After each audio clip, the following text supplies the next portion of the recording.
செடியாய வல்வினைகள் தீர்க்கும் திருமாலே, நெடியானே வேங்கடவா நின் கோயிலின் வாசல், அடியாரும் வானவரும் அரம்பியரும் கிடந்தியங்கும் படியாய் கிடந்து உன் பழுவாய் காண்பேனே.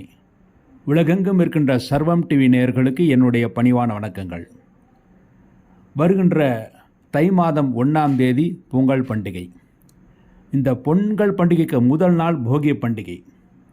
அதாவது மார்கழி 29ஆம் தேதி ஜனவரி 13/1/2025 திங்கட்கிழமை பௌர்ணமி திதி. அன்றைய தினம் போகிய பண்டிகை. அந்த போகிய பண்டிகை என்பது பழையதை விலக்கி புதியதை வாங்குவதற்கான பண்டிகை. அந்த போகிய பண்டிகை. அந்த போகிய பண்டிகை என்று அனைவருமே புது வஸ்திரங்கள், அதாவது புது ஆடைகள் வாங்க வேண்டும்.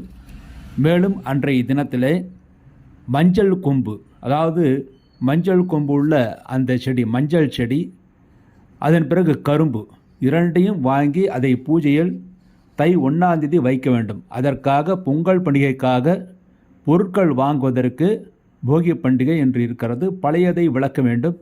வீட்டில் இருக்கின்ற பழைய பொருட்களை எல்லாம் அன்றைய தினம் விலக்கி வெளியில் வைத்துவிட வேண்டும். அதை பொது வெளியில் எரிப்பது நல்லதல்ல.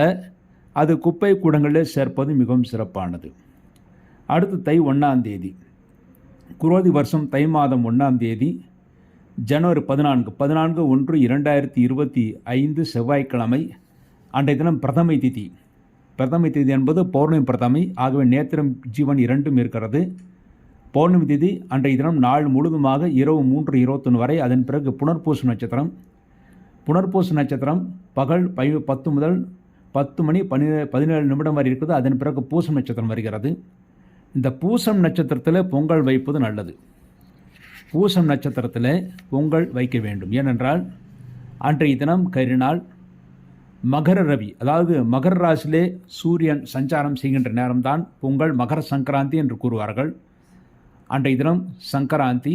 அந்த மகர சங்கராந்தி என்று சொல்லக்கூடிய மகர மாதம் என்று சொல்லக்கூடிய மார்கழி மாதம் செவ்வாய்க்கிழமை காலை 8:55 பிறக்கிறது. ஆக காலை 8:55 தான், அதன் பிறகுதான் பொங்கல் வைக்க வேண்டும். ஆனால் செவ்வாய்க்கிழமையாக இருப்பதனால் செவ்வாய்க்கிழமை காலை 9 முதல் 10:30 மணி வரை யமகண்டமாக இருக்கிறது. ஆகவே யமகண்டத்தில் வைக்கக்கூடாது. ஆகவே நல்ல நேரத்தில் பொங்கல் பானை வைக்க வேண்டும். அன்றைய தினம் உத்தராயண புண்ணிய காலம்.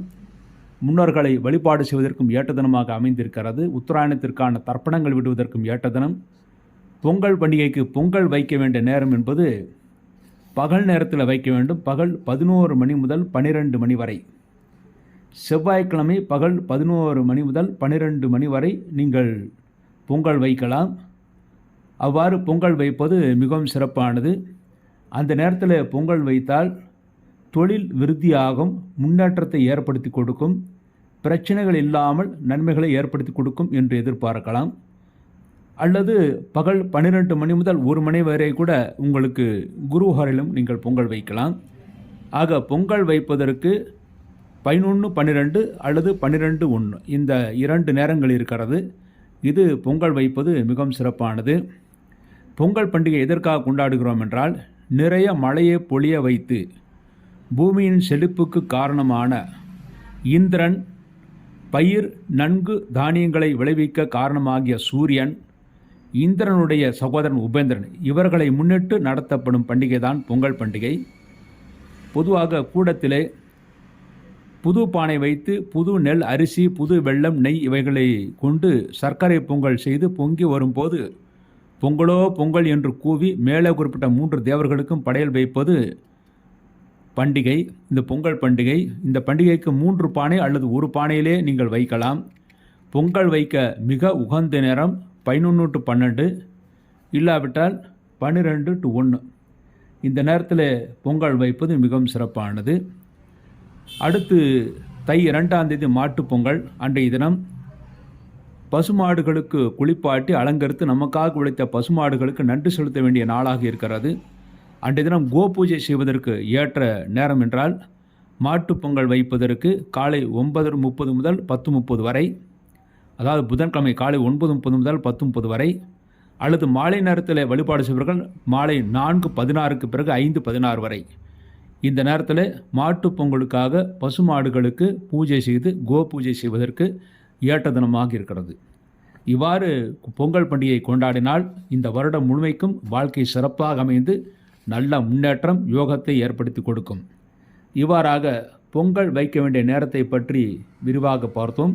மீண்டும் ஒரு நல்ல பதிவில் இணைவோம் என்று கூறி விடைபெறுகிறேன். நன்றி, வணக்கம்.